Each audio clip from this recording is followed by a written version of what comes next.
경주에서 전학을 왔다는 귀신 붙은 저주받은 아이. 혜은이는 유경이의 손끝을 따라 고개를 돌렸다. 전학 온 지 얼마 되지 않은 혜림이었다. 혜림이는 경남 진주에서 전학 온 지 첫날을 맞는 아이였다. 밤 분위기를 몰랐고 빨리 적응하고자 모두와 친하게 지내려는 발랄한 소녀였다. 하지만 그것이 혜림이에게 불리하게 작용하고 있음을 정작 본인은 모르고 있었다.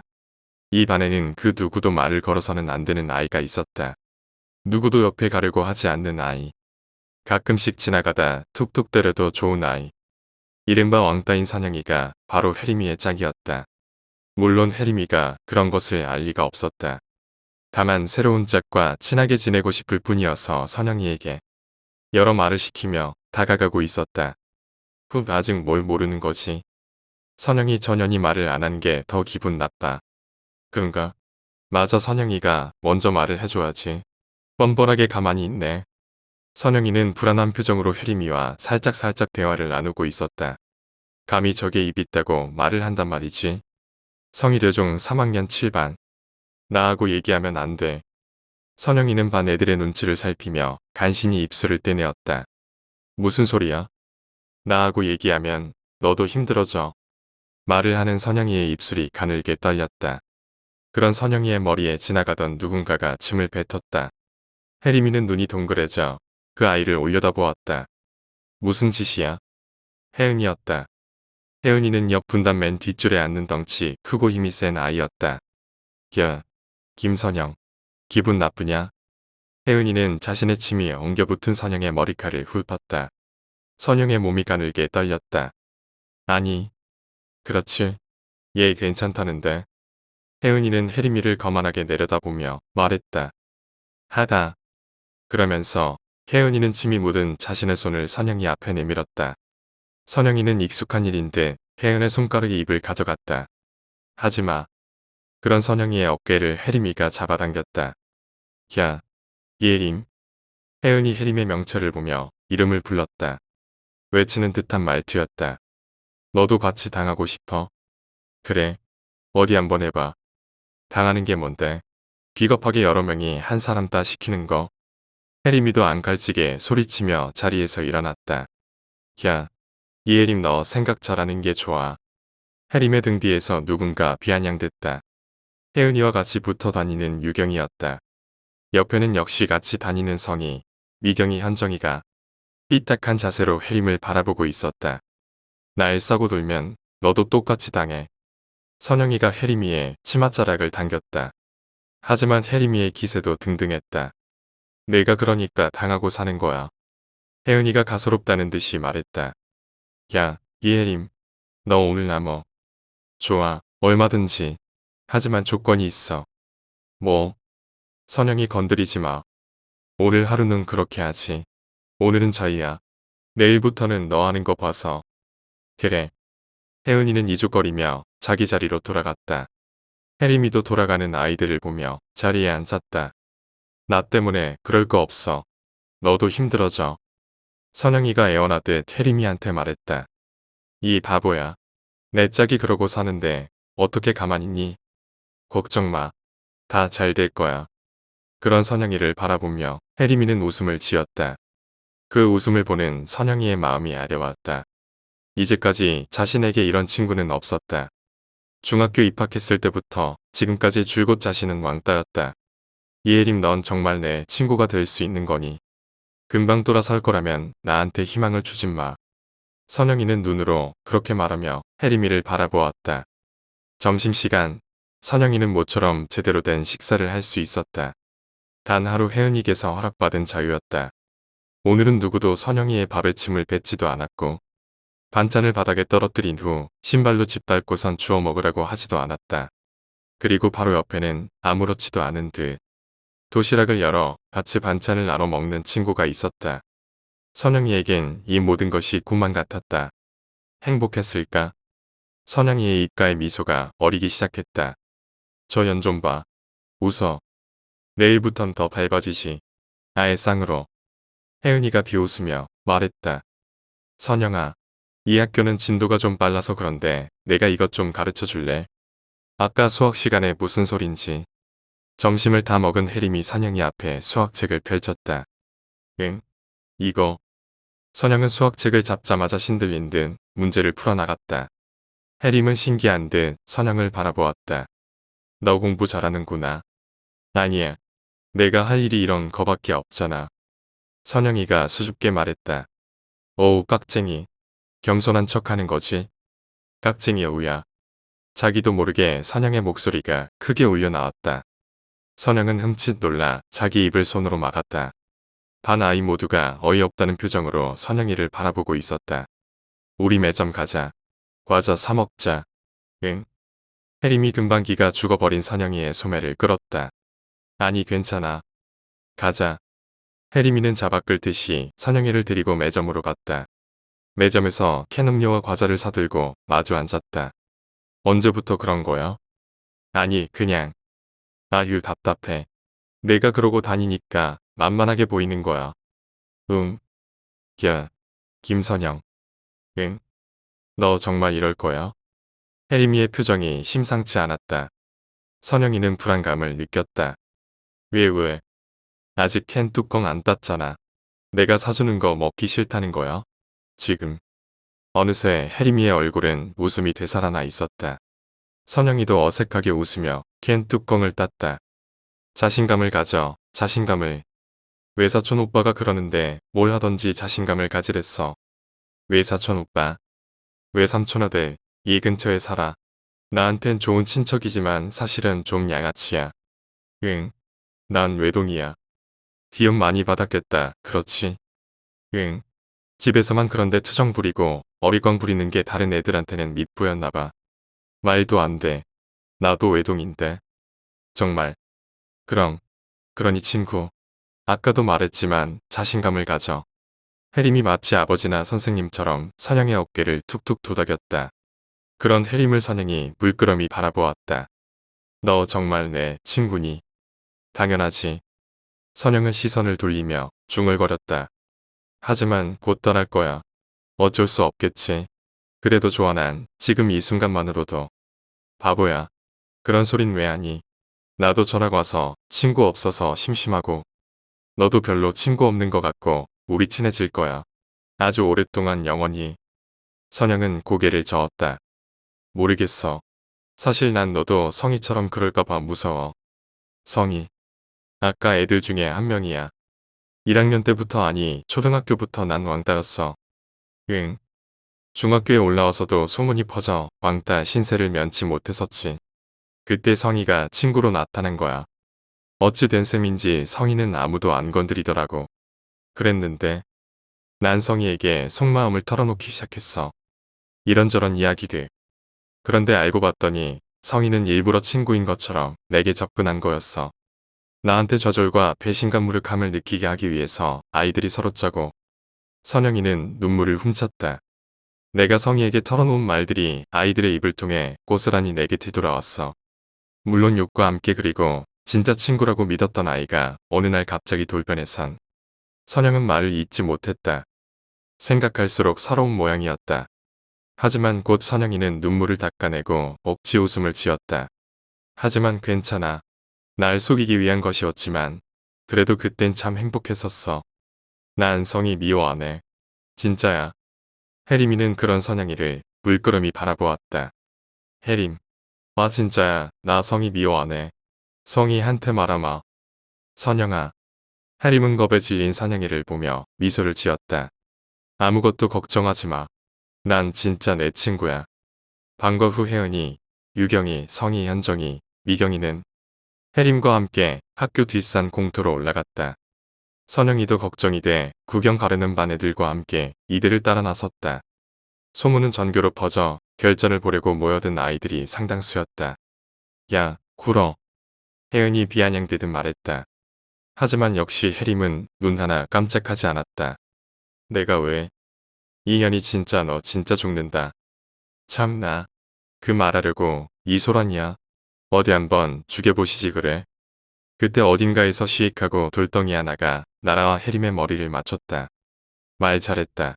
이년. 어디 한번 죽어봐. 유경이었다. 유경이는 다시 돌을 주워들고 찢긴 이마를 감싸쥐며 고통스러워하는 혜림의 머리를 다시 내리쳤다. 이것들이 막연한 분노를 느끼며 혜림이 유경에게 달려들었을 때였다. 현정이의 걷어올린 오른발이 혜림이의 명치를 정확히 가격했다. 혜림은 두 손으로 배를 움켜쥐고 허리를 숙였다. 순간적으로 숨이 멎을 것 같았다. 그 순간 사방에서 주먹과 발이 날아들었다. 사실상 혜림이는 이것으로 끝이었다. 본격적인 집단 구타가 시작되었다. 혜림이는 본능적으로 몸을 움츠렸지만 전혀 도움이 되지 않았다. 그렇게 얼마나 맞았을까? 30분, 1시간, 2시간. 혜림의 눈이 부어올랐다. 입술은 터진 지 오래였다. 옷은 죄다 찢겨나갔다. 무릎 하겐 허연뼈가 드러날 정도로 갈라졌으며 하도 맞아 가만히 내버려만 두어도 부들부들 온몸을 떨었다. 혜은이 복부를 걷어 올리자 혜림의 입에서 피가 솟구쳤다. 이년 봐라. 배 한 번 걷어차니까 피가 입으로 나오네. 어디? 유경이가 혜은이를 흉내내며 이미 정신을 잃은 거나 다름없는 혜림이의 배를 걷어찼다. 혜림이의 입에서 이상한 소리가 나왔다. 하지만 아이들은 그런 혜림을 재밌다는 듯 구경하고 있었다. 진짜네. 배 한 번 차니까 피 토하네. 야, 너도 해봐. 유경이가 현정이한테 말했다. 현정이도 툭툭 혜림이의 배를 차며 어떻게 목구멍에서 피가 올라오는지 흥미롭게 지켜봤다. 혜림의 목구멍에서 하염없이 시뻘건 핏물이 넘어왔다.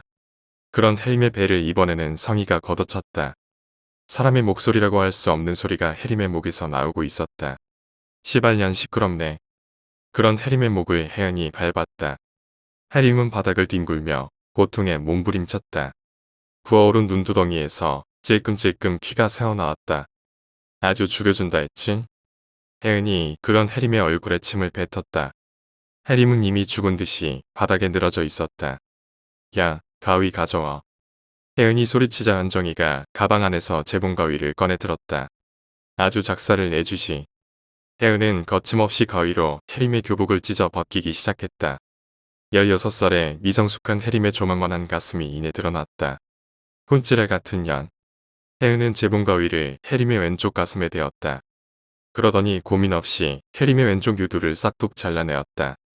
죽은 것 같았던 혜림이 고통을 못 이기고 몸을 꼬았다. 혜은은 잘라낸 유두를 혜림의 입안에 밀어넣었다.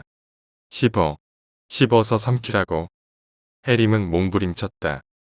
손으로 가슴을 안고 몇 번이고 바닥을 굴렀다. 아직 기운 있네. 샹년. 야, 가자. 이 정도면 됐어. 혜은이네들은 고통에 신음하는 혜림이를 버려두고 산을 내려가기 시작했다. 이미 구경하러 온 아이들은 파랗게 질려 있었다. 선영이는 구석에 쪼그리고 앉아 귀와 눈을 막은 채 울고 있었다. 야, 김선영. 혜은이 선영이의 머리를 발로 쳤다. 그제야 선영은 젖은 눈으로 고개를 들었다. 조심해. 너도 저 꼴나기 싫으면. 선영이는 어떤 대답도 할 수 없었다. 흐릿한 눈동자에 너무나 참혹한 혜림이가 들어왔다. 혜림아. 혜림이를 부르는 선영의 이빨이 다닥하고 부딪혔다. 지랄. 혜은이는 선영이 머리를 다시 한번 차고 산을 내려갔다. 다른 아이들도 눈치를 보며 산을 내려가기 시작했다. 하지만 선영이만은 그럴 수 없었다. 혜림아. 혜림의 두꺼운 눈꺼풀이 가늘게 열렸다. 혜림은 이제 기운 없이 그저 바닥에 뻗어 있을 뿐이었다. 혜림아. 피투성이가 된 혜림을 보자 끊임없이 눈물이 흘러나왔다. 선영은 하염없이 눈물을 훔쳐냈다. 혜림의 입술이 들썩거렸다. 무언가 말을 하고 싶은 모양이었으나 그저 입술의 떨림에 그치고 있었다. 혜림아 내려가. 병원에 가. 선영이 혜림의 상체를 일으켰다. 그 순간이었다. 전기의 감전이라도 된 마냥 혜림의 몸에 심한 경련이 일었다. 그리고 혜림의 목이 떨어지듯 꺾였다. 혜림아. 숨을 쉬지 않았다. 안 돼, 안 돼. 선영의 입안에서 안 돼가 쉴 새 없이 새어나왔다. 혜림아. 안 돼. 선영은 고개를 저었다. 자꾸자꾸 저었다. 하지만 혜림은 변함없이 늘어져 있었다. 안 돼. 마침내 선영의 비명 같은 외침이 허공을 발기발기 찢어놓았다. 나 부끄러운 일입니다. 학교 명예에도 관련된 문제니 애들 단속 잘하세요. 애들 인터넷에 글 올려서 사회 문제 되면 공연히 말만 떠돌고 실속이 없어요. 더구나 3학년인들인데 곧 고등학교 갈 애들 아닙니까? 조금만 시간이 지나면 어차피 다 잊게 돼 있어요. 교무회 시간, 교장은 각각 급 교사들에게 주의를 주고 있었다. 전학 온 첫날에 죽어나간 학생이라면 분명 평소에 지병이 있었을 겁니다. 애들이 또 소설 써서 공연히 맞아 죽었다는 식으로 소문나면 우리 학교가 억울하게 곤란해지는 거예요. 3학년 7반 담임인 박현우는 한숨을 쉬었다. 재수가 없으려니 하필 자신이 맡은 반에서 사고가 나다니. 학생들 동요되지 않게 합시다. 어차피 전학 온 애라서 친구도 없고 잘만 하면 그럭저럭 넘어갈 일입니다. 너무 쉽게 말씀하시는 거 아닙니까? 반감 어린 젊은 교사의 목소리가 들렸다. 이완진 선생님, 무슨 하실 말이라도 있습니까? 교장은 젊은 교사를 바라보며 말했다. 어린 놈이 뭘 안다고 참견이냐는 듯 눈빛엔 조롱과 멸시가 어려 있었다. 학교에서 사람이 죽었습니다. 이런 식으로 쉽게 넘어갈 일이 아니라고 봅니다. 아이들이 작당을 해서 때려 죽였다는 목격자가 있지 않습니까? 김선영 학생인가요? 이완진은 부임 첫 해를 맡는 교사였다. 경험이 없어 아직 학급 담임을 맡고 있지는 않았다. 더구나 수업도 1학년만 들어가고 있었지만 아직 젊은 패기가 식지 않은 교사였다. 그 김선영은 원래 친구도 없고 혼자서 겉도는 학생입니다. 또 목격자가 한 명밖에 없는데 무작정 그 학생 말을 믿을 수는 없습니다. 담임인 박현우가 말했다. 그런 박현우를 교장이 거들었다. 김선영이라는 학생도 사회성이 없어서 평소 문제가 많았지요. 담임인 제가 그 애는 잘 압니다. 사실 우리 학교에서 그 애 모르는 사람이 없지 않습니까? 속된 말로 왕따인 아이인데 어쩌면 그 애가 지금까지 자신을 왕따시킨 아이들에게 원한을 품고 엉뚱한 증언을 하고 있는지도 모르지요. 내 말이 그 말입니다. 신뢰할 수 없는 아이입니다. 더구나 송혜은 어머님은 부영회장이시고 학교 지원도 많았던 분입니다. 확실치도 않은데 누를 끼쳐서는 안 되지 않겠습니까? 이완진은 불만스러운 표정으로 교무회의를 지켜보았다. 지금 교무회의는 한 명의 학생을 바보로 만들고 있다. 하지만 그 한 명의 학생이 진실이라면 상담 시 제가 할 수 있는 일은 그런 혜림이에게 보답할 수 있는 일은 선영은 훌쩍이며 학생 주임에게 산에서의 일을 털어놓고 있었다. 하지만 학생 주임은 무언가 잔뜩 화난 표정으로 선영이를 바라보고 있었다. 전학 온 지 첫날 만에 그 정도로 친해졌단 말이야. 그걸 너 같으면 쉽게 믿을 수 있겠어? 학생 주임은 담배 한 개비를 꺼내 불을 붙이며 선영을 윽박질렀다. 선영은 눈물 범벅이 된 얼굴을 들어 세차게 고개를 저었다. 정말이에요. 정말이에요. 그래. 내 생각을 말해줄까? 선영이는 젖은 눈망울을 들어 학생 주임을 바라보았다. 넌 지금까지 혜은이네들이 널 왕따시킨 것에 불만을 품고 있었어. 그리고 전학 온 짝이 평소 지병이 있거나 다른 이유로 사망한 것을 마저 죽었다고 거짓 증언을 하는 거야. 그것도 평소에 불만을 품던 애들을 상대로. 하지만 하루 만에 그렇게 너희가 친해졌다는 말에 실수가 있었지. 말을 끄맞추다 보니 그런 거짓말도 자연스러웠겠지. 아니에요, 아니에요. 소영이 폭포처럼 눈물을 쏟아내었다. 아니면 뭐야? 이 자식아. 하지만 학생 주임은 손으로 탁자를 치며 선영이를 겁주고 있었다.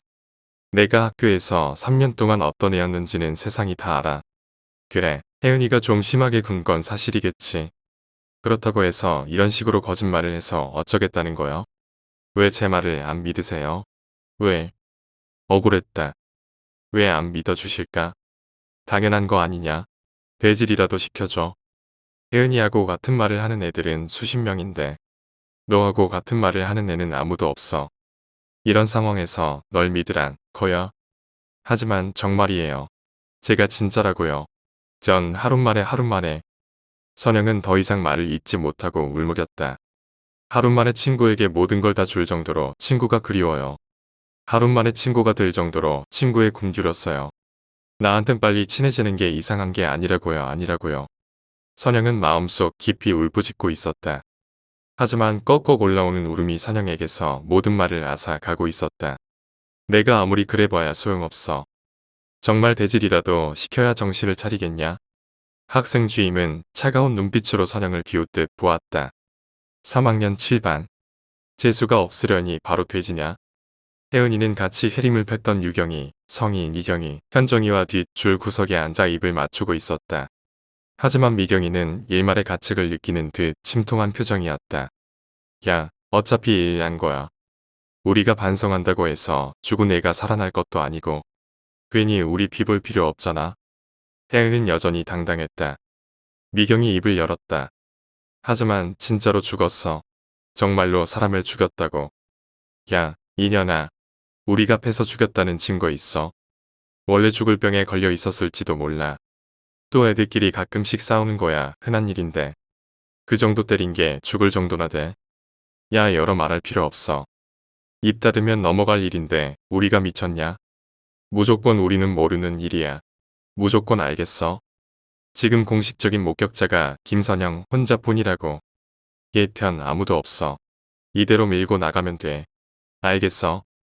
혜은이가 열변을 토하고 있을 때 교실 앞문이 열렸다.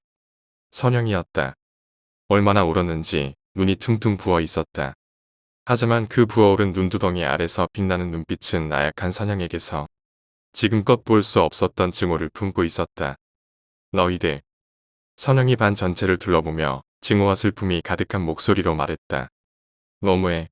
내가 그렇게 싫어. 왜 사실을 말하지 않아?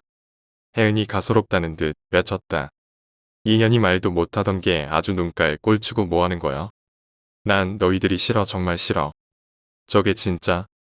혜은이 성큼성큼 선영에게로 다가갔다. 미경이 말리려 했지만 소용없었다. 야, 이년아. 내가 언제부터 그렇게 말을 잘했니? 혜은의 손이 번쩍하고 올라갔다. 선영은 뺨을 손으로 어루만지며 쓰러지듯 넘어졌다. 어디서 어설프게 분위기 잡고 지랄이야. 영화배우 흉내내니. 내가 목소리 깔고 그렇게 말하면 우리가 무서워서 벌벌 떨 줄 알았어. 선영은 미동 없이 바닥에 앉아 있었다. 두려움 때문이 아니었다. 한 번도 느낀 적이 없었던 살이었다. 선영은 정말로 혜은이를 죽이고 싶었다. 지금 당장 죽여버리고 싶었다. 죽이고 싶다 죽이고 싶다. 선영이 손톱을 세우고 느닷없이 혜은에게 달려들었다. 워낙 갑작스러운 일이라 피할 틈도 없이 혜은은 선영의 손톱에 얼굴을 내주고 말았다. 혜은은 얼굴을 감싸쥐고 고개를 양손 아래 묻었다. 선영의 손톱 끝엔 혜은의 살껍질이 들러붙어 있었다. 그때였다. 무슨 짓이야? 담임인 박현우였다. 수업 중 울린 지가 언젠데 뭐야? 김선영, 너 무슨 짓 한 거야? 그 순간 혜은이 고통스러운 듯 바닥에 주저앉았다. 얼마나 깊게 얼굴살을 파내었던지 키가 뚝뚝 떨어졌다. 박현우는 어이없다는 표정으로 선영을 바라보았다. 너, 거짓말이 안 통하니까 아예 직접 해코지냐?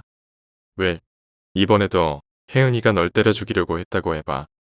선영은 말없이 고개를 저어댔다. 왜 말 못해? 왜 말 못하냐고. 김선영, 너 그렇게 안 봤는데 너 참 희한한 애다. 아니에요. 그게. 닥쳐. 박현우의 소뚜껑 같은 손바닥이 선영의 얼굴을 묻어버렸다.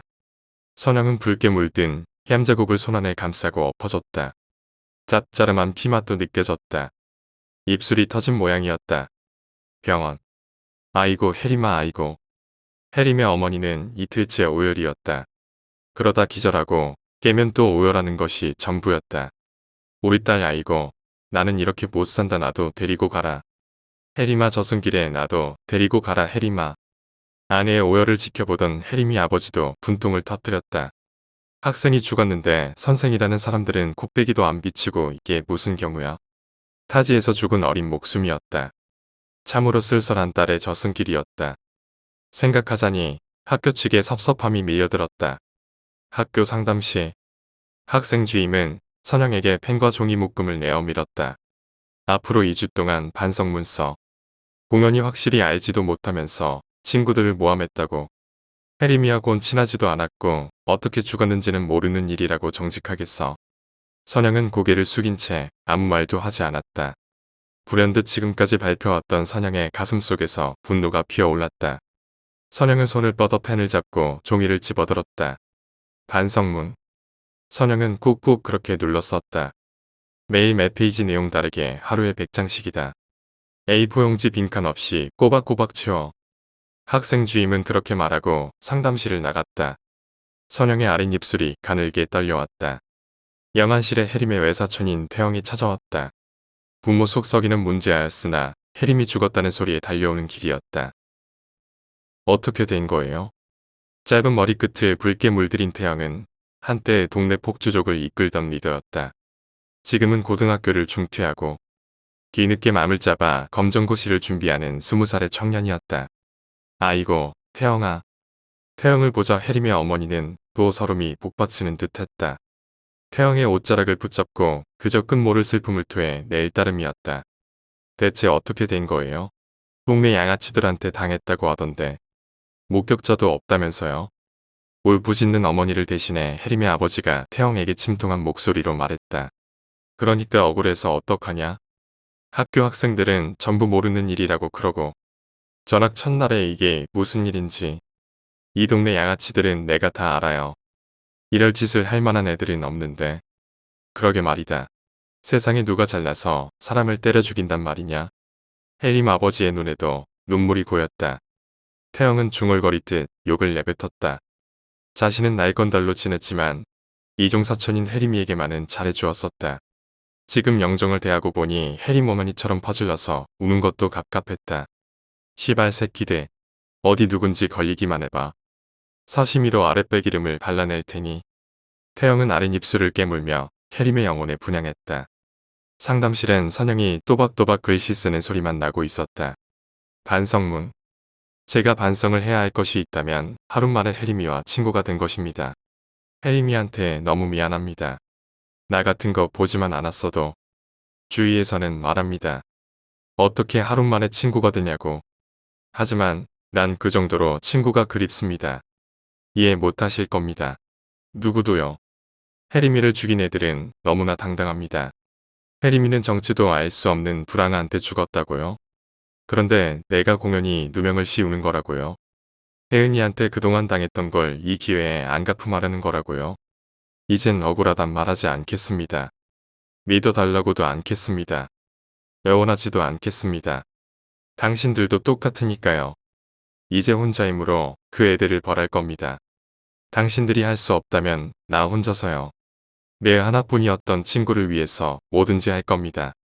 그 애들을 벌할 수만 있다면 사기, 절도, 폭력 뭐든지 할 겁니다. 필요하다면 누나를 뽑아내고 팔을 잘라버릴 겁니다.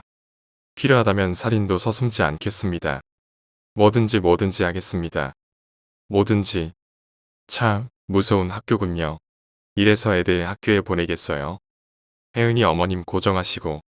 세상이 아무리 험하다지만 그래 멀쩡한 애 얼굴에다 이렇게 손톱 자국을 낸 애가 누굽니까? 얼마나 잘나게 생겼는지 얼굴 좀 봤으면 싶네요. 그 아이는 지금 교내에서 처벌하고 있습니다.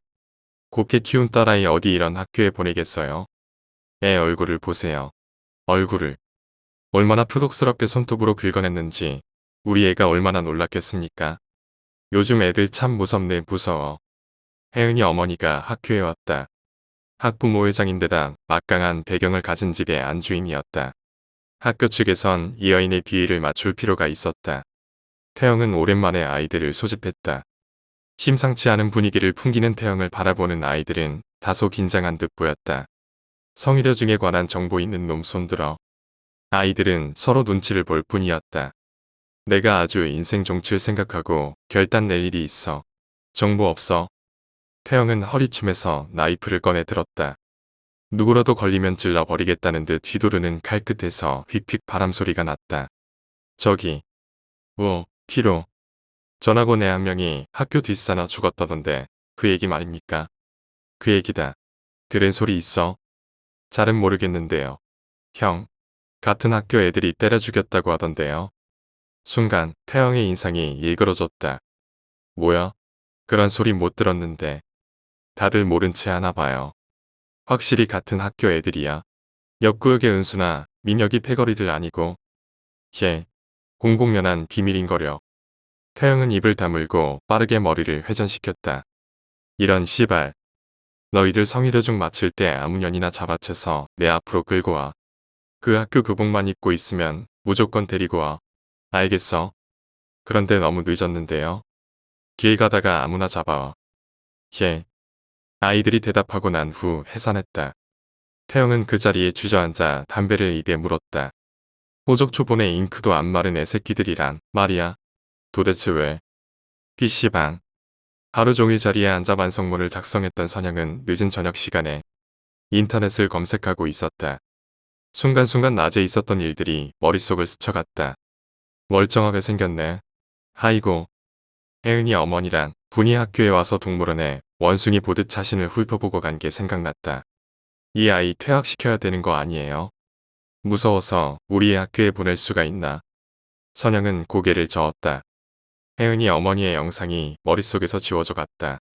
선영은 죽음, 자살, 고통, 살인, 두격이란 검색어를 차례대로 넣어가며 인터넷을 살폈다. 링크가 깨진 것도 있었고 터무니없이 웃기는 유머도 있었다. 그렇게 얼마나 헤매고 다녔을까? 가장 비참한 죽음. 선영은 눈동자를 고정시켰다. 누가 왜 적어 놓았는지는 모르겠지만 어쨌든 선영에게는 유용한 정보로 보였다. 망설임 없이 선영은 링크를 클릭했다. 사람과 죽음 안녕하세요. 지금까지 죽음의 유형에 대해 알아보았습니다. 그렇다면 비참한 죽음엔 무엇이 있을까요? 일반적으로 사지를 절단하고 꼬챙이로 끄는 거라고 생각하실지도 모르겠군요. 하지만 그건 죽이는 사람의 히스테리칼한 에너지를 발산시킬 뿐 죽는 사람이 비참하다고 생각치는 않습니다. 소설 몽테크리스토 백작을 통해 뒤마는 굶어 죽는 것이 가장 비참하다고 말합니다. 굶어 죽는다는 것은 주위에 아무도 없다는 것입니다. 쓸쓸하고 비참하죠. 너무 배가 고프면 환각 증세가 보인다는군요. 굶주리다 못해 지나가던 쥐를 잡아먹는다거나 벌레를 잡아서 씹어 삼키는 경우가 실제로 있었습니다. 그것도 날로 말입니다. 그걸 옆에서 가만히 구경해보세요. 어떻게 굶주려가고 어떻게 미쳐가는지 어유 생각만 해도 아찔하군요. 굶어 죽일까? 선영은 낮게 중얼거리며 수첩에 찾아낸 정보를 끄적이기 시작했다. 비참하다기보단 섬뜩한 죽음이 있습니다. 자기가 곱게 키워온 자식한테 죽는 것인데요. 얼마나 끔찍할까요? 그런데 만약 자식이 부모인 줄 모르고 칼로 찔렀는데 나중에 알고 봤더니 아빠나 엄마라고 가정해보세요. 잘 모르시겠나요? 지금 상상해보세요. 밤늦은 시간 도둑인 줄 알고 야구방망이로 뒤통수를 휘갈겼는데 물 마시러 나온 엄마인 거예요. 이쯤 되면 죽인 사람의 죄책감은 상당하겠죠. 지금 엄마 얼굴을 상상해보세요. 그리고 엄마를 죽이는 상상을 해보세요. 역시 쉽지 않죠? 엄마를 죽인다. 선영의 머릿속에 혜은이가 떠올랐다. 기세등등한 혜은이 엄마를 죽인 고통을 느끼길 바랐다. 하지만 어떻게 하면 그렇게 만들 수 있을까? 또 어떤 비참한 죽음이 있을까요? 못 때려 죽인다거나 손마디마디를 조금씩 잘라내서 죽이는 방법은 죽이는 사람의 운동 에너지를 상당히 소비시키므로 별로 죽음 자체가 비참하다고 볼 수는 없다고 생각되는군요. 물론 고통스럽긴 하겠지만요. 아참, 또 하나 있습니다. 산채로 짐승의 먹이가 되는 건데요. 의식이 깨어 있을 때 짐승에게 먹히는 기분 참담하지 않을까요? 그 외고 서적을 뒤져보면 희한한 방법이 많더군요. 살아있는 몸에서 도르대로 내장을 빼내가며 조금씩 죽여간다거나 여자의 경우 칠의 꼬챙이를 삽입하여 죽이는 경우입니다. 이때 꼬챙이 끝은 뭉툭하게 깎아서 더욱 고통을 느끼게 했다고 하더군요. 중국에선 어느 황제가 애첩의 사지를 절단하고 발가벗겨 돼지우리에 넣어 키웠다죠. 죽음보다 더 비참하군요. 그 외가위나 칼로 산 사람을 조금씩 자르거나 찢어서 고통스럽게 죽이는 방법도 있고요. 불에 태워 죽이는 방법도 있고 우리나라에서도 펄펄 끓는 가마솥에 산채로 집어넣어 삶아 죽이기도 했습니다. 이때는 천천히 발끝부터 담그기 시작해서 최대한 고통을 느끼게 한 후 온전히 담가버리죠. 아, 그리고 실수로 자식을 죽이면 어떨까요? 그것도 기분 더럽겠죠. 그럼 이제 분위기를 바꿔서 아름다운 죽음, 살신성인에 대해 알아보겠습니다. 선영은 창을 닫고 중얼거렸다. 죽어. 형, 데리고 왔는데요. 피로와 몇몇 아이들이 상위대중 학생 2명을 말 그대로 잡아와서 바닥에 동댕이 쳤다. 여학생들은 겁에 질려 차마 일어나지 못한 채 떨고 있었다. 겁낼 거 없어. 몇 학년이야? 3학년인데요. 얘 말아. 7반에 죽은 애요. 얘 왜 죽었어? 여학생들은 서로의 얼굴을 바라보며 멀뚱거렸다. 이것들이 눈치 보고 지랄이야. 왜 죽었냐고. 시학년들아. 태영의 거침없는 욕설이 튀어나왔다. 여학생들의 어깨가 움찔거렸다. 헛소리하면 돼질 줄 알아. 태영의 나이프가 찬바람을 일며 여학생들의 눈앞에서 번쩍였다. 우린 몰라요, 진짜예요. 너흰 몰라? 그럼 누가 알아? 누가 안다는 소리잖아. 이것들이 말하네. 성희대중 당직시. 학생 주임은 선영이 써놓은 반성문을 가져다가 훑어보고 있었다. 이 새끼 문장 순서만 바꿔놨네. 몇 장을 들추던 학생 주임은 아무렇게나 반성문을 던지고 등을 소파에 깊숙이 묻었다. 혜은이 어머니가 하도 등살을 부려 선영이에게는 더 무거운 벌을 주기로 학교 방침이 정해져 있었다. 어차피 선영이는 정학될 거고. 학생 주임은 캐비닛에서 봉지라면을 꺼내 들었다. 라면에다 소주 한 잔 좋지. 당직을 설 때 역시 라면에 소주였다. 그것은 오랜 교직 생활 동안 체득한 경험이었다. 예, 성희려 중입니다. 뭐야? 학생 주임은 어깨를 으쓱하고 물을 받을 냄비를 찾았다. 전화벨이 울렸다. 예, 성희려 중 당직실입니다. 어쩌? 이게 장난하나? 슬슬 화가 나기 시작했다. 학생부에 오랫동안 있으면서 많이 급해진 성미였다.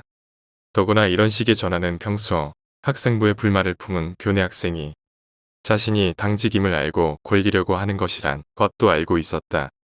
또 전화벨이 울렸다. 어쩌? 해보자 이건데. 학생 주임은 호흡을 고른 후 낚아채듯 수화기를 들어 올렸다. 야, 너 누구야? 발신지 추적한다. 응? 새끼야. 딸깍. 하. 이거 봐라. 웃음밖에 안 나왔다. 시계를 보니 밤 11시였다. 아직 잘 시간은 아니네 그래. 또 몇 통이나 더 할래? 그때였다. 분명히 학교 유리창 깨지는 소리였다. 이런 18. 학생 주임은 용수철 튕기듯이 일어나 당직실을 나섰다. 뚜벅뚜벅. 구두발 소리가 어두운 학교 복도를 쩌렁쩌렁 울렸다. 이쪽인데. 반대쪽. 화가 난다. 걸리기만 걸려봐라. 아주 조져놓을 테니. 학생 주임은 열이 올랐다. 그렇게 몇 번을 복도 끝자락을 씩씩거리며 왕복했다. 이것 봐라. 자신은 그야말로 헛심만 쓰며 놀아나고 있다는 생각이 들었다. 충동적으로 하는 짓이 아닌데. 아주 작정을 했군. 그렇다면 대체 누가? 이상했다. 아무리 꼴통이라고 해도 중3인 아이가 이렇게 맘먹고 선생을 놀린다는 건 불가능했다. 20년 가까운 교직 생활 중 이런 적은 없었다. 충동질로 당직하는데 전화 걸어 막무가내로 욕을 한다거나 학교 벽이나 화장실에 교사에 대한 욕을 적어놓는 게 전부였다. 하지만 이렇게 독하게 구는 아이는 없었다. 문득 불안감이 엄습해왔다. 지금까지와는 다르다. 뭐야? 이거 기분 나쁜 애 내가 그렇게 애들한테 나쁜 선생이었나? 그제야 학생 주임은 자신한테 불만을 품을 만한 학생들을 떠올려봤다. 하지만 그는 곧 머리를 저었다. 생각해보면 크던 작던 자신한테 어떤 형식으로든 모두가 불만을 품고 있을 것이었다. 설마 선영이? 아니야, 걘 간이 적어서 그럴 애는 못 되고. 학생 주임은 다시 당직실로 들어섰다. 부끄러운 일이지만 이럴 땐 꼼짝 않고 당직실 안에 있는 게 최고였다. 당직실로 들어서던 학생 주임이 주춤 멈춰섰다. 책상 위엔 인터넷에서 곧바로 출력한 듯한 A4 용지가 놓여 있었다. 호러무비에 의해 공포영화에 대해서 알아봅시다. 우리나라 말로는 모두 공포영화지만 공포에는 여러 장르가 있습니다. 우선 귀신이나 살인자는 서서히 그 모습을 드러낸다는 특징이 있습니다. 긴장을 고조시키는 거죠. 잔뜩 긴장감을 고취시키다가 갑자기 고양이가 튀어나오게 한 후 관객이나 주인공이 모여 고양이잖아 라고 안심하는 순간이 바로 진짜 공포의 순간이죠. 즉, 진짜 살인마는 항상 뒤늦게 나오고 그 전에 모든 장면은 관객을 놀라게 하려는 속임수인 것입니다. 어쨌든 여러분들의 긴장이 풀릴 때가 바로 공포의 순간이 된다는 겁니다. 뭐야? 나하고 무슨 장난을 치자는 거야? 공포영화에 의해? 지금 영화 흉내내는 건가? 어떤 년이야? 학생 주임은 화난 듯 출력지를 쩍쩍 찢어내었다. 그 순간 아무렇게나 집어던졌던 반성문 묶음 틈에 보지 못했던 글자가 눈에 띄었다. 뭐든지 하겠습니다. 뭐든지. 이건 뭐야? 학생 주임은 그 종이를 묶음 틈에서 떼내었다. 글을 읽어내려가는 눈동자가 분노로 떨려왔다. 이것 봐라. 그럼 선영이 2년이 지금. 느닷없이 울린 전화벨 소리가 학생 주임을 놀라게 했다. 자신도 모르는 새 꽤 긴장하고 있었던 모양이었다. 여보세요.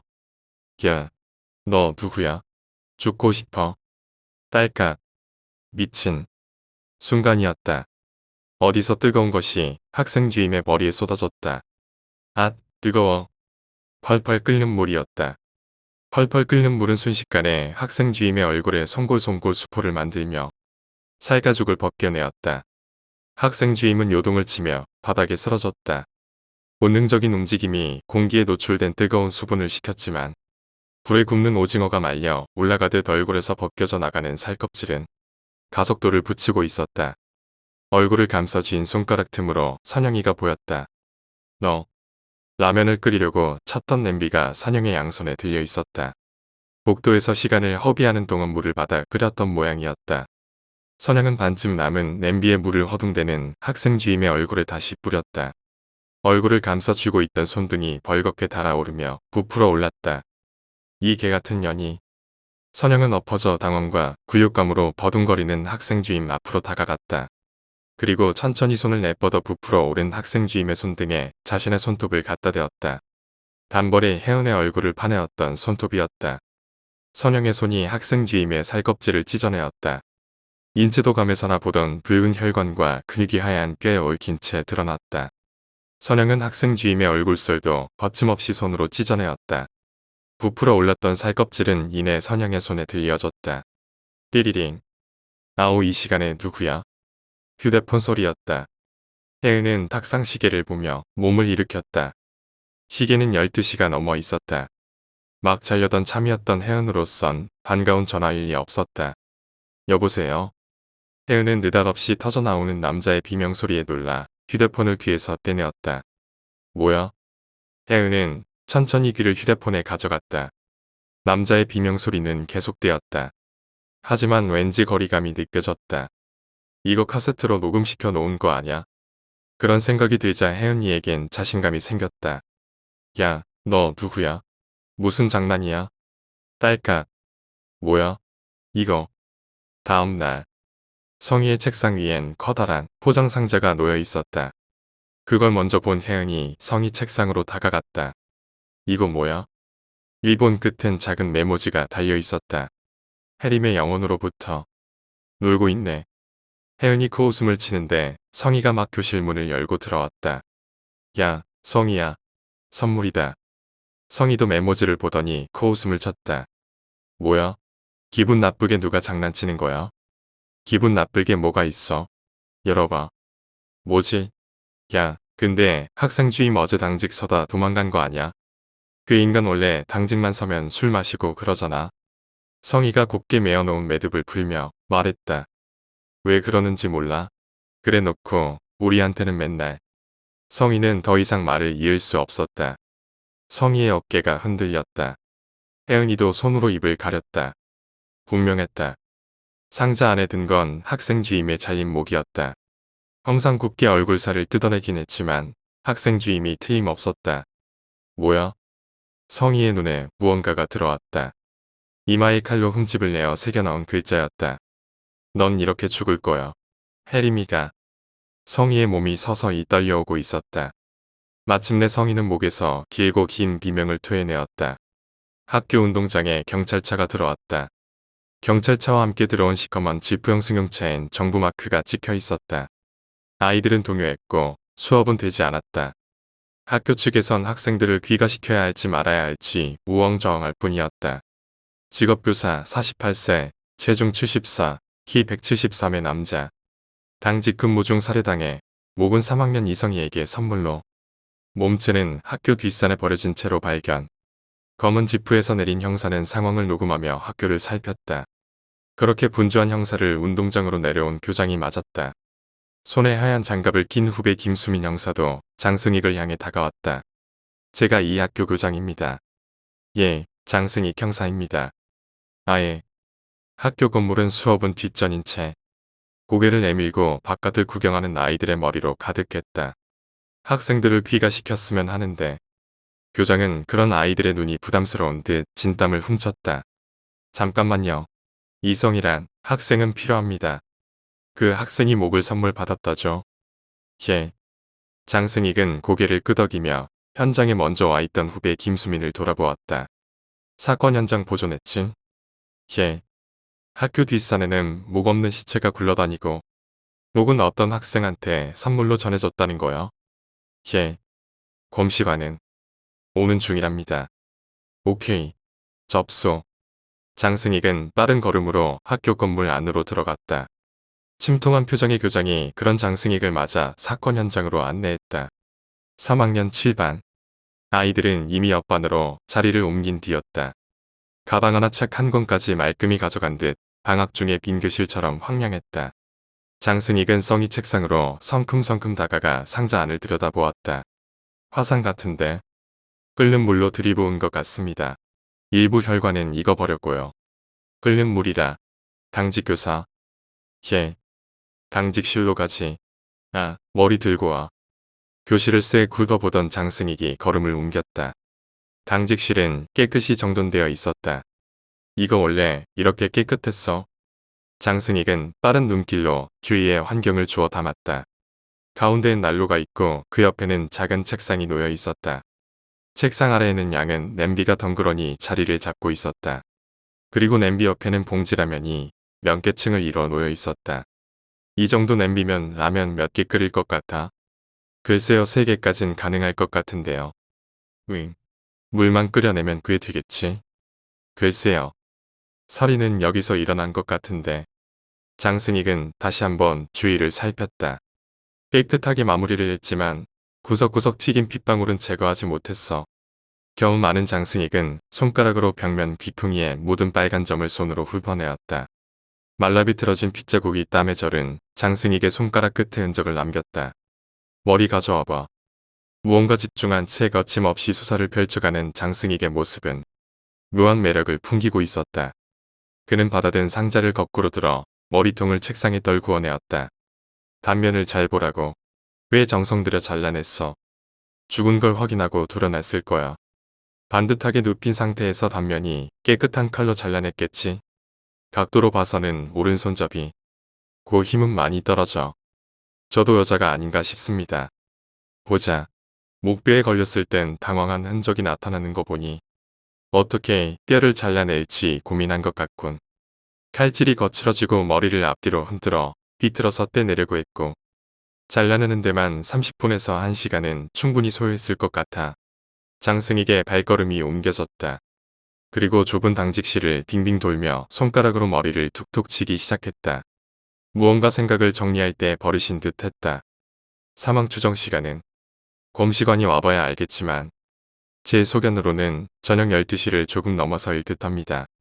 오케이, 접수. 머리를 잘라내기까지 1시간 소요로 보자. 그럼 새벽 1시. 목 없는 시체를 끌고 뒷산으로 올라가는데 1시간 소요. 그럼 새벽 2시. 머리에 글자를 새기고 상자 안에 넣어 포장한 후 당직실을 정리하고 떨어진 피를 제거하는데 1시간. 거기다 1시간을 더 준다고 해도 새벽 4시까지는 범죄를 끝낼 수 있다는 계산이 나오지. 그렇습니다. 목의 절단면으로 봐서는 약한 힘으로 섬세하게 썰어냈어. 일부러 힘을 조절해서 이럴 수는 없어. 칼질은 마치 초보 운전자처럼 조심스러워. 나름대로 치밀하게 계획을 세웠던 것 같고 수법은 잔인하지만 초범일 가능성이 높아. 장승익의 추리는 계속되었다. 토막을 내거나 살가죽을 뜯어내거나 누나를 후벼 파내는 따위의 잔인한 살인은 오히려 엘리트 계층의 살인에서 많이 나타나지. 혹은 얌전해서 평소에는 전혀 그럴 것 같지 않은 겁쟁이거나 이들은 눌려진 감정이 많기 때문에 사고를 치면 크게 치고 살인을 하면 확실하게 하거든. 그렇다면 종합적으로 봤을 때 범인은 어린 아이거나 힘이 약한 여자.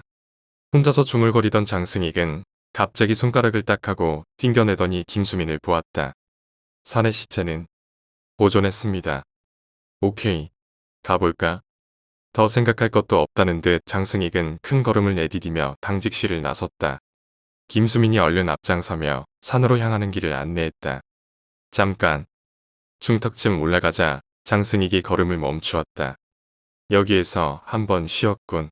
풀이 누워있지. 범인은 이쯤에서 풀숲에 엉덩이를 깔고 앉았어. 크기로 봐서는 15세가량의 손녀 정도. 이후부터 시체를 질질 끌고 갔군. 그 전까진 업어서 이동한 걸로 보이는데 부자흙을 밟은 발자국의 깊이가 다르지. 목이 없긴 하지만 건장한 남자의 몸을 업어낼 정도라면 범인의 키는 160에서 164. 이 정도에서 쉰 걸로 봐서는 체력은 그다지 좋은 편이 아니고 몸무게는 43에서 48 사이 정도. 시체는 어딨나? 바로 저 위입니다. 김수민이 손가락으로 앞을 가리켰다. 그야말로 몇 걸음만 내디디면 되는 코앞이었다. 귀찮았던 모양이군. 지치니까 곧바로 시체를 버리고 되돌아갔단 말이지. 만약 그게 아니라면 이 장소는 어떤 의미를 지니는 장소이겠지. 버려진 시체는 나뭇잎들에 쌓여 있었다. 대충 급하게 덮은 건 아니군. 바람에 나뭇잎이 날아가긴 했지만 정성들의 시체를 치장했어. 두 발은 가지런하고 양손은 곱게 가슴 한복판에 모여있고 직접적인 사인은 심장을 난도질친 칼질이군. 수십 번도 더 찔렀겠는데. 처음 죽이는 거라 조절엔 미숙했지만 범인의 정신 상태는 무척 안정되어 있어. 살인을 예술로 승화시킬 자질이 보인단 말이야. 아직 어리다는 게 맘에 걸리지만 김수민이 다시 교장의 귀에 입을 대고 속삭였다. 인간이 가장 잔인한 시기는 사회화가 되기 전인데다 반항심이 거센 사춘기랍니다. 장승익은 마침내 확신에 찬 듯 품 안에서 녹음기를 꺼내 들었다. 범인은 지적 능력을 갖춘 15, 16세가량의 여성. 키 160에 464cm, 체중 43에서 48kg으로 추정됨. 기초체력 약함. 사회적 격리로 인한 감정의 짓눌림 상태에 있을 가능성 포착. 그제야 한참 동안 구경만 하고 있던 교장이 입을 열었다. 원한 관계에 의한 살인 같지는 않습니까? 개인적인 복수 같은. 교장의 상식에는 대개 살인은 원한 관계였다. 하지만 교장이 굳이 그런 질문을 하는 데엔 다른 이유가 있었다. 날카로운 장승익은 그 속셈마저 꿰뚫어 보는 듯 여유있는 미소를 지었다. 아마 개인적인 원한 관계니 학교하고는 상관없다는 말씀을 하고 싶으신 거죠. 물론 그럴 가능성도 있습니다. 하지만 왠지 냄새가 다르군요. 냄새가 다르다뇨? 이번에는 김수민이 물었다. 말 그대로야. 복수라기보단 문득 스스로도 불안한 듯 장승익은 말을 멈추었다. 복수라기보다는요? 아니야. 이성이 학생 인터뷰하러 가지. 장승익은 다시 시원스럽게 앞장서며 걸음을 내디뎠다. 하지만 경험 많은 수사관으로서의 느낌은 좋지 않았다. 복수라기보단 응징 같군. 심판자나 된 마냥. 3학년 8반. 8반 교실에는 7반 아이들도 함께 몰려 있었다. 시방 학교 못 다니겠네 진짜. 여전히 기세등등한 혜은이 투덜거렸다. 하지만 성희와 미경은 연신 불안한 표정이었다. 야, 겁먹지 마. 그런데 선영이 이년은 오늘 안 보이네. 반성문 쓰고 있는 거 아닐까? 반성문은 무슨 이런 난리통에 어디에 박혀 있는지 선영이가 보이지 않았다. 그러고 보니 하루 종일 본 기억이 없는 듯했다. 그때 교실 스피커에서 안내방송이 흘러나왔다. 3학년 7반 이성희 학생. 교무실로 와주시기 바랍니다. 3학년 7반 이성희 학생. 교무실로 와주시기 바랍니다. 그리고 다른 학생들은 지금 즉시 귀가하기 바랍니다. 내일 수업은 예정대로 진행됩니다. 아이들은 웅성거리며 가방을 싸기 시작했다. 어차피 보내줄 거 빨리 보내줄 것이지. 진짜 내일 수업 그대로 하는 거야? 아이들이 투덜대며 부산을 떨 때 성희는 거의 울상이 되어 혜은을 바라보았다. 너희들 나 기다려줄 거지? 마치고 내 폰에 전화해. 만화방에나 가 있지. 뭐. 교무실까지는 같이 가줄게. 그때였다. 혜은의 가방 안에서 수신음이 울렸다. 메시지인가? 혜은은 가방을 열어 휴대폰을 꺼내 들었다. 긴급 아직도 장난이라고 생각해? 순간 혜은의 머릿속에 떠오르는 게 있었다. 어젯밤 잠들기 전에 걸려온 전화. 그래 장난이라고 생각했었지. 휴대폰을 쥔 혜은의 손이 가늘게 떨려왔다. 그 남자의 비명소리가 학생 주임의 목소리와 닮았었다는 것을 희미하게 기억해낸 것이다. 오싹하는 한기가 그런 혜은의 목덜미를 휘감아 들었다. 교무실로 찾아온 성희는 교무회의실로 안내되었다. 그곳에는 장승익 형사만 앉아 있었다. 많은 사람들이 있으면 성희가 위축될 것을 우려한 배려였다. 안녕. 장승익이 마치 이웃집 아저씨처럼 사람 좋은 웃음을 보였다. 성희의 긴장을 풀려는 제스처였다. 이성희 3학년 7반. 맞니? 이해. 너무 겁내지 말고. 너 죄 지은 것 없잖아. 그렇지? 성희는 대답할 수 없었다. 그저 눈치를 보며 가만히 있었다. 자, 허심탄회하게 얘기해보자. 혜림이가 누구니? 며칠 전에 우리 반에 전학 온 애인데요. 응 그래. 관할 파출소에 신고가 되어 있더군. 성모병원에 영안실이 마련되어 있고 시체는 부검 들어갔지. 맞아 죽었다던가. 누가 그랬는지는 모르고. 전 모르는 일인데요. 그렇겠지? 근데 말이야. 왜 너한테 죽은 혜림이의 이름을 빌려서 못되먹은 장난을 치는 걸까? 성희는 불안한 듯 연신 다리를 꼬았다 폈다 하면서 몸을 비틀고 있었다. 아직 부검 결과가 공식적으로 나온 건 아니지만 전화로 소견을 들어봤더니 직접적인 사인은 장파열로인 심장 쇼크야. 북부를 얼마나 가격했던지 창자가 끊어져 나갔다고 하더군. 그래서요. 내 생각엔 그래. 너에게 사람 머리를 보낸 범인과 넌 혜림이가 누구한테 어떻게 맞아 죽었는지 알고 있단 거지. 아니야. 몰라요. 성희는 부인했지만 노련한 형사의 눈을 속일 순 없었다. 마치 다 알고 있다는 듯. 여유만만한 미소로 중학생에 불과한 성희를 압박해가는 장승익의 화술은 위협적이었다. 아니라면 왜 하필 혜림이란 이름을 쓴 거지? 그리고 또 하나. 당직교사가 학생 주임이라서 학생부 기록을 들춰봤지. 그랬더니 학생부에 허위 신고가 들어와 있더란 말이야. 너희 반에 김선영이라는 학생인데 그 학생은 현재 근신 처분 중이고 오늘 내일 중 정학을 먹일 작정이었나봐. 신고 내용을 복사해 가지고 왔는데 들어볼래? 글쎄요. 저는 3학년 7반의 김선영입니다. 전학생 이혜림 양의 억울한 죽음에 대해서 신고하려 합니다.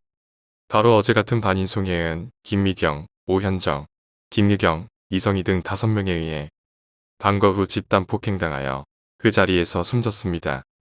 장승익은 잠시 말을 끊고 성희의 반응을 살폈다. 성희는 거의 제정신이 아닌 듯 했다. 제가 이름을 밝히는 것은 추호의 거짓도 없다는 것을 증명하기 위해서입니다. 제 이름을 걸고. 그만. 성희의 목에서 단말막 같은 외침이 솟았다. 그만요 제발 그만.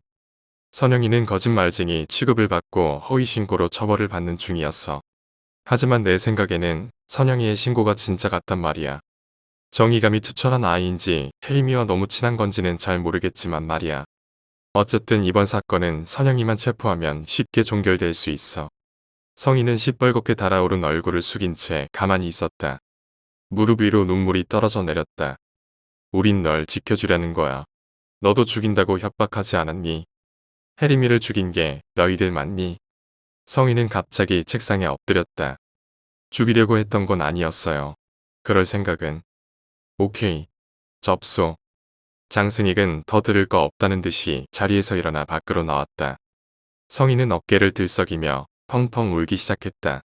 김수민. 걔. 비상연락만. 김수민이 복서지 하나를 장승익에게 내어 밀었다. 3학년 7반의 비상연락망이었다. 장승익이 7반 담임인 박현호에게 물었다.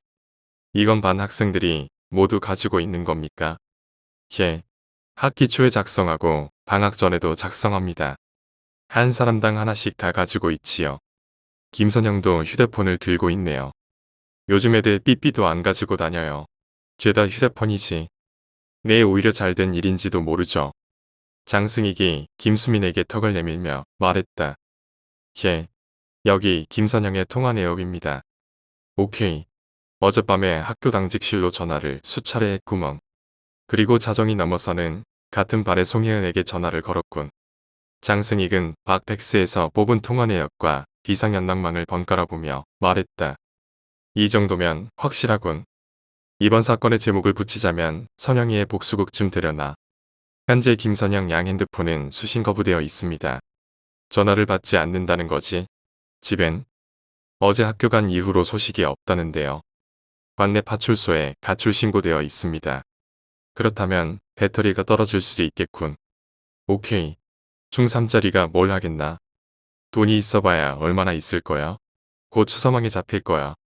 사건은 크게 났지만 해결은 간단한 사건이야. 선영이를 도와주는 사람이 나타나지 않는 한 곧 한계에 부딪힐 거야. 형, 잡아왔는데요.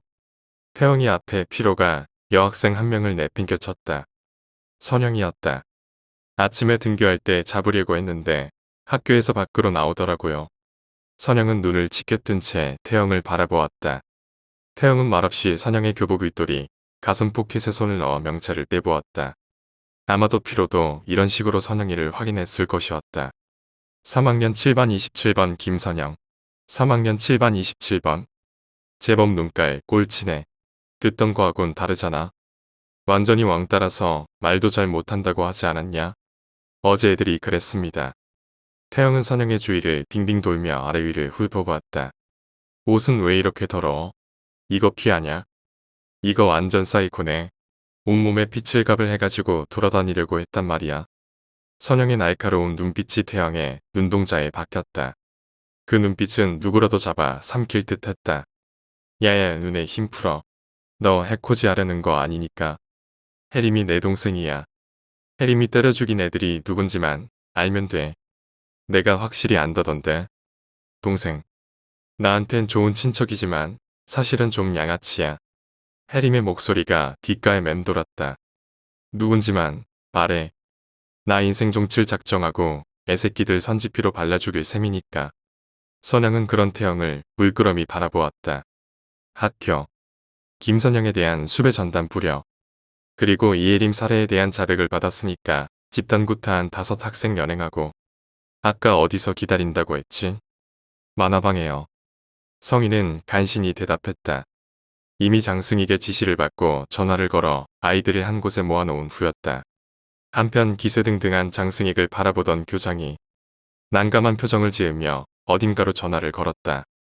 날 도와줄 수 있어? 선영은 태영의 얼굴을 똑바로 보며 말했다. 뭐? 내가 하자는 대로 할 수 있어? 이 조그만 게 3개 나오네. 내가 뭘 할 수 있는데? 학교. 자, 만화방으로 출동해볼까? 호송쳐 왔지? 장승익은 큰 소리로 외치며 교무실을 나서려고 했다. 그때였다. 장승익의 허리춤에서 요란한 휴대폰 벨소리가 퍼져나왔다. 예.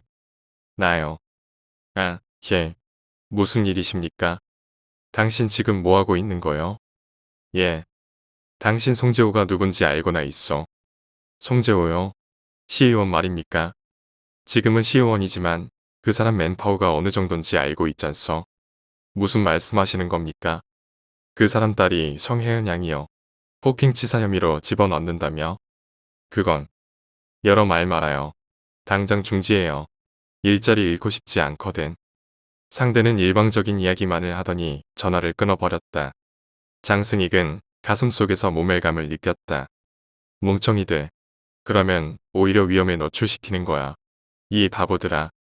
분통을 터뜨리는 장승익을 먼발치서 보던 교장은 그제서야 안도의 한숨을 내쉬었다. 도와준다면 어떡할 거지? 선영의 옆을 지나가며 태영이 말했다. 태영은 곧 몸을 돌려 선영이 등 뒤에 서서는 자기 입을 선영의 귓가에 바싹 갖다 대었다. 난 그년들을 다 죽여버려야겠어. 사제를 절단해서 갯밥으로 만들어야 속이 시원하겠다고. 너 같은 계집년이 그럴 수 있어? 귓속을 파고드는 태영의 음습한 목소리를 듣고 있던 선영이 낮은 목소리로 입을 열었다. 난 어제 사람을 죽였어. 침착하지만 차가운 단음조의 목소리였다. 뭐? 이건 그 사람의 뒤야. 그러면서 선영은 양팔을 들어 올렸다. 옷에 말라붙은 핏자국이 드러났다. 목을 자르고 살가죽을 뜯어냈어. 펄펄 끓는 물을 머리에 들이붓고. 야, 너. 선영이를 보는 태영의 시선이 바뀌어가고 있었다. 마치 여름날 무덤가에 나타난 처녀 귀신처럼. 읊조리는 선영의 처연한 목소리가 태영의 등줄기에 소름을 돋게 했다. 무엇에 홀린 듯 태영의 입이 절로 열렸다. 도와주지. 내가 하자는 대로 하지. 뭐든지. 물론. 다음날 아침. 부르셨습니까? 아, 장승익 경사요. 여기 좀 앉지. 송재호는 보던 파일을 닫은 후 맞은편 소파에 손을 내밀며 말했다. 무슨 일로 보자고 하셨습니까? 딸아이 문제인데. 그런 부탁이라면 할 말 없습니다. 다만 앞으로 생길 일에 대해서 저는 책임질 수 없습니다. 장승익은 곧바로 몸을 돌렸다. 잠깐, 잠깐. 송재호의 다급한 목소리가 장승익의 걸음을 세웠다. 난 부탁하려는 게 아니오. 거절 또한 장영사가 선택할 수 없는 문제이고. 야, 성이 안 왔어? 혜은이 교복치마 주머니에 양손을 찔러 넣고 유경이한테 말했다. 응, 안 오는데. 겁은 많아가지고 집도 가까운 게. 혜은은 투덜대며 휴대폰을 꺼내 들었다. 몇 번의 신호음이 울리더니 겁에 질린 성희의 목소리가 들렸다. 여보세요? 야, 너 어디 아파? 문병 갈까? 아니, 그냥. 좋겠다, 이년아. 학교 땡땡이 쳐서. 혜은이의 농담은 성희에게 통하지 않는 모양이었다. 한껏 죽인 목소리가 정말 아픈 사람 같다. 내일은 학교 와. 알았지? 아유 이년 진짜 겁먹었네. 휴대폰을 귀에서 떼어내는 혜은이가 고개를 저으며 말했다. 그걸 바라보던 미경이 쏘듯이 입을 열었다. 넌 정말 아무렇지도 않아. 뭐가? 죽였잖아.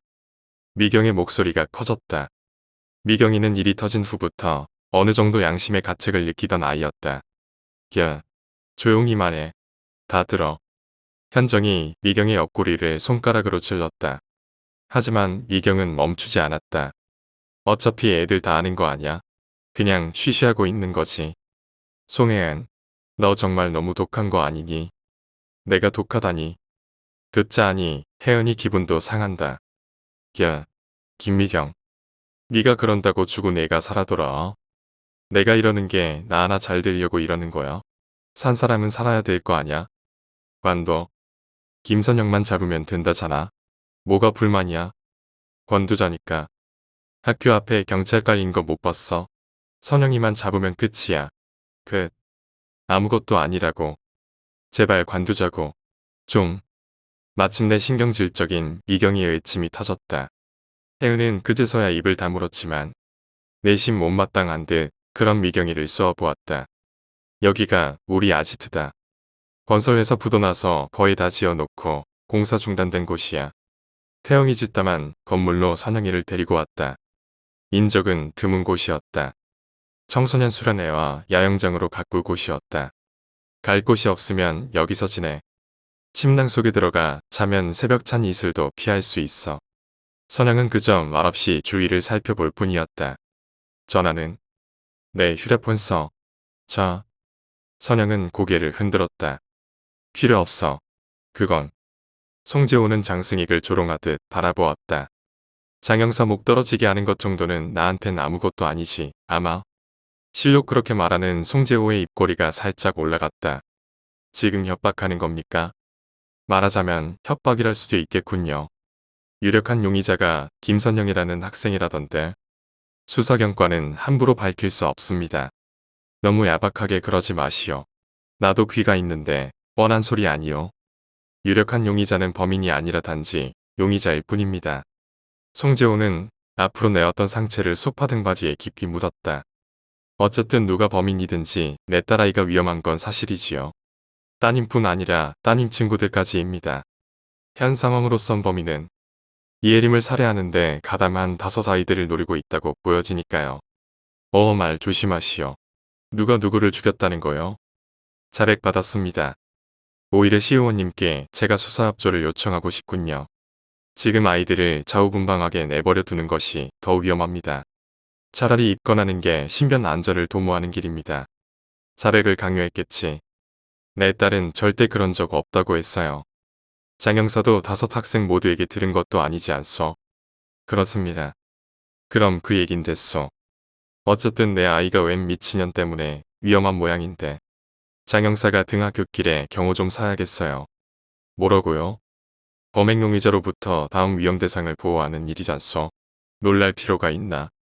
학교 주위에는 경찰 병력이 배치돼 있습니다.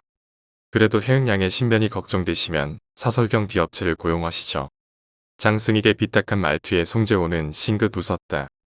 그러면 돈이 들거든. 순간 장승익은 달려들어 송재호를 칠 뻔했다. 살인사건을 담당하며 10년이 훨씬 넘게 잔뼈가 굵은 몸이었다. 권력을 등에 업은 샌님 따위에게 조롱거리가 될 수는 없었다. 하지만 기본처럼 살 수는 없는 일이었다. 아침부터 형사를 오라가라고 하는 송재호가 괘씸하기 그지없었지만 감수해야 할 일이었다. 그런 경우를 부탁하겠소. 송재호는 씩씩거리며 버티고선 장승익을 향해 그렇게 말하고 소파에서 몸을 일으켰다. 멀리서 오토바이 소리가 들려오더니 이내 태영이 앞에 한 대가 미끄러져 들어왔다. 피로였다. 형님, 성일의종 앞에 짜바리들 쫙 깔렸어요. 이거 어려운데요. 정말이야. 예. 태영의 단순한 계획은 이랬다. 애들을 시켜 혜림이를 때려 죽인 5 아이들을 납치해온 후 무작정 패 죽여버리는 것이었다. 하지만 그 납치라는 게 쉽지 않게 된 모양이었다. 그렇다면 태영으로선 낭패가 아닐 수 없었다. 달리 뾰족한 수가 도통 떠오르지 않았다. 좆됐다. 시발 이 기분 가라앉기 전에 잡아 족쳐야 되는데. 시간 지나면 마음 약해지는데. 잡아 족치면 돼. 어느새 태영이 곁에 다가온 선영이었다. 무슨 생각이라도 있어? 아니. 태영은 어깨를 으쓱했다. 역시 사회란 만만치가 않다. 사람 죽이는 게 그리 쉬울 리도 없다. 생각 같아선 혜림이가 죽은 그 모습 그대로 5 아이들을 잡아 죽이고 싶지만 현실은 호락호락하게 그런 기회를 주지 않았다. 그렇다면 이대로 주저앉아야 하는 건가? 가자. 불현듯 터져나온 선영이의 목소리가 태영의 복잡한 머릿속을 끊어놓았다. 어디? 성희 집에. 성희. 예전에 나하고 친구인 척할 때 집에 몇 번 놀러 갔었어. 그땐 세상에 둘도 없는 친구인 줄 알았을 때니까. 그래. 근데 걔 집에 왜 가? 그 집 맞벌이야. 오빠는 직업 군인이라 집에 없어. 거기서 성이 올 때까지 기다려. 지금 비었을 거야. 뭐야? 야 이년아. 그년이 언제 올지 알고 쳐들어가서 기다려. 빨리 와. 밖에 다시 나가더라도 집에 들러서 사복 갈아입고 나가. 학교하고 가까우니까.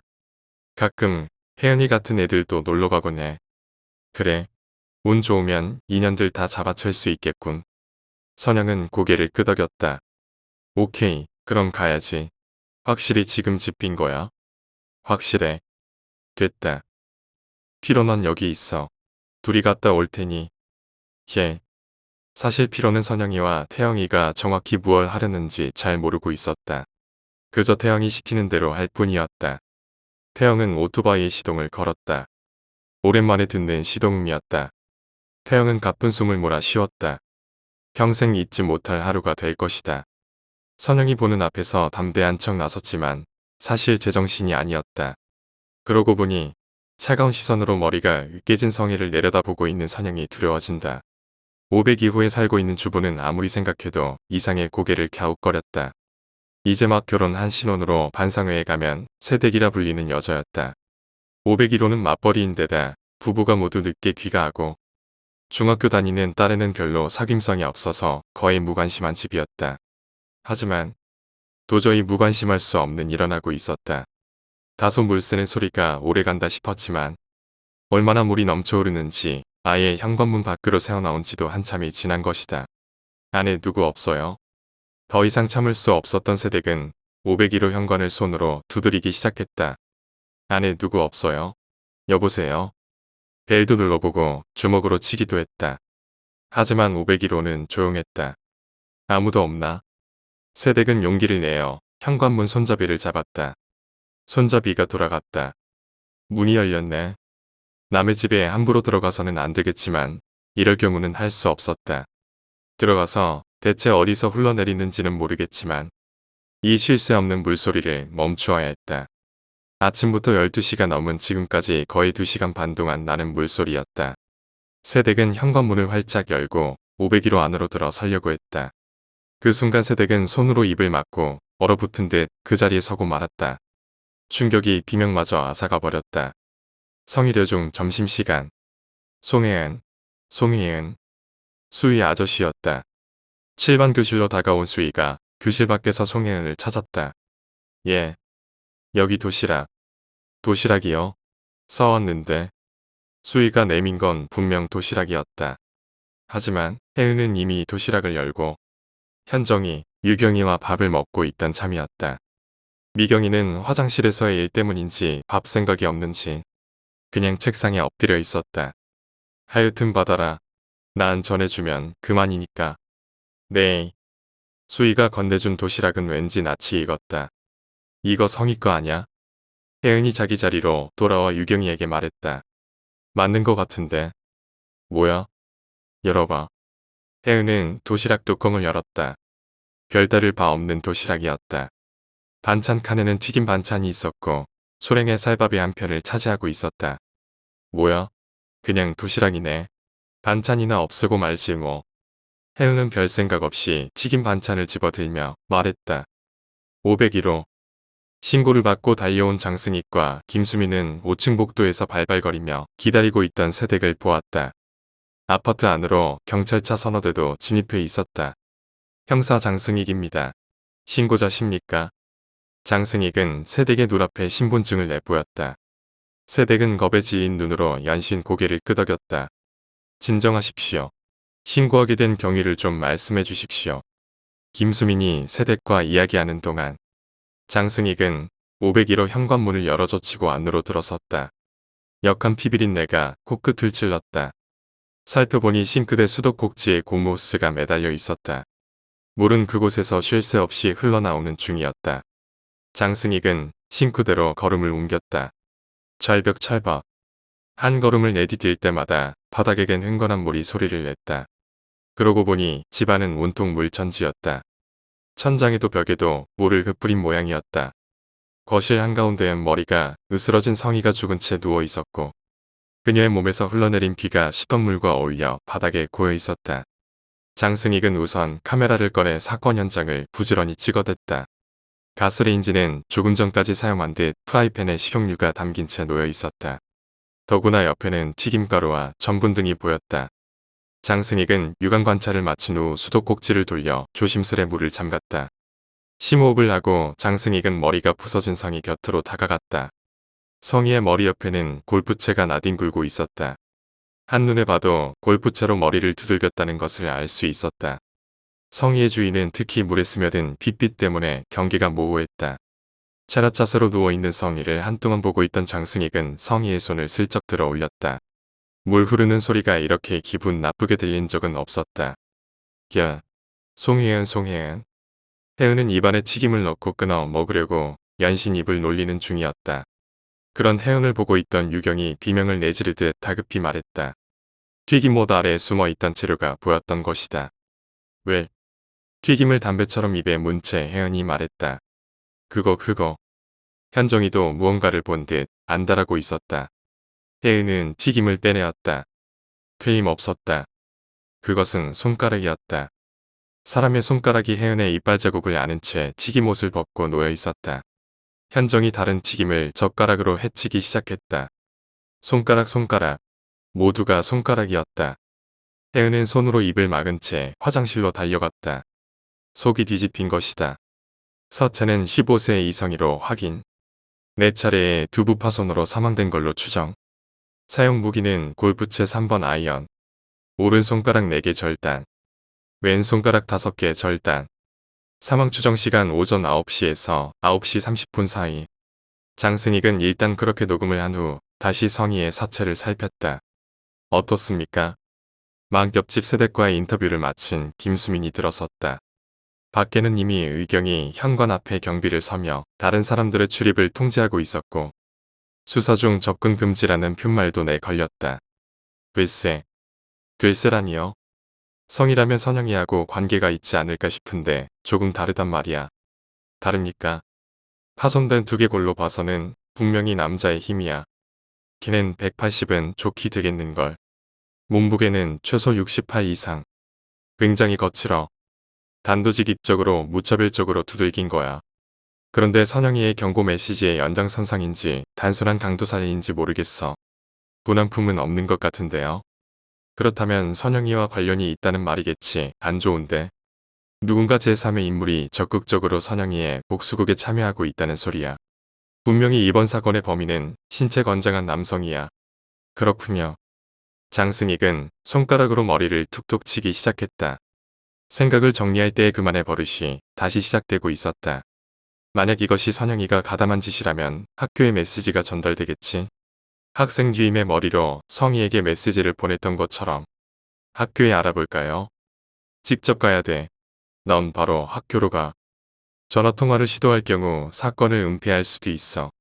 교장은 사건의 확대를 바라고 있지 않았으니까. 달리 시키실 건 없습니까?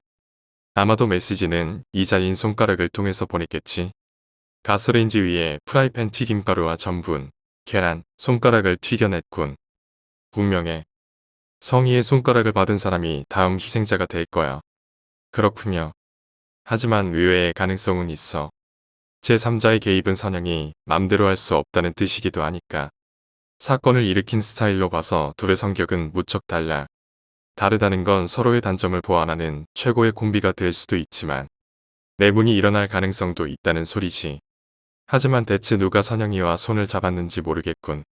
매개체는 혜림이 아닙니까? 그렇겠지? 혜림이 주변 사람들 중 서울에 사는 사람으로 친인척 관계에 대해 조사해봐. 그래도 안 나오면 혜림의 출신 학교 동문 중에 서울로 전학 간 남자친구를 찾아보고 그리고 학교 주변 곳곳에 CCTV 설치 검토해보고 주변 경찰 병력 증원 요청해. 알겠습니다. 기자들도 불러야겠어. 이슈화시켜서 범인을 위축시켜야겠어. 이대로 내버려 두면 점점 대담해질 거야. 언론 플레이를 하자는 겁니까? 그렇지. 세상이 얼마나 무서운지 보여주어야지. 두 번째 사건이 터지는 순간 내 자존심은 무너진 거야. 나름대론 정당한 복수겠지만 어떤 이유로도 합리화될 순 없어. 더구나 지문이나 족적도 남기지 않는 치밀함을 보이고 있어. 물로 희석시켜버린 거지. 이건 살인이야. 알겠습니다 그럼. 야, 너 진짜 대단하던데. 아지트로 돌아온 태영이 머리를 묶어 올리는 선영이에게 말했다. 물 트는 건 어디서 배운 거야? 족적을 지우기 위해. 야, 책에서 배웠어. 책? 나한테 친구는 없었으니까 책에 집중하기 편했어. 그래. 다음엔 어떻게 할 거냐? 오늘은 완전히 재수하냐? 몰라. 역시 어렵지. 이젠 내 방식대로 하자. 무슨 방식? 길에서 누가 누구인지 얘기만 해. 오토바이 타고 지나가면서 손도끼로 정수리를 그냥 내리찍을 테니까. 목격자가 너무 많아. 생각 많은 연놈들은 이래서 안 돼. 그냥 깨부수는 거야. 이것저것 가리다 시간 다 지나간다고. 까짓 거 잡히면 어때? 잡히기 전에 다 깨버리는 거야. 시발, 잡히면 사형받지. 모난 준비돼 있어. 안 돼. 왜? 혜은이 때문에. 그년이 왜? 혜은이는 자가용으로 등하교해. 다른 아이들을 그렇게 죽여버리면 혜은이한테 접근할 기회가 없어. 내가 정말 죽이고 싶은 애는 송혜연이란 말이야. 지금은 기회가 있어. 비슷한 상황 같은데. 있어.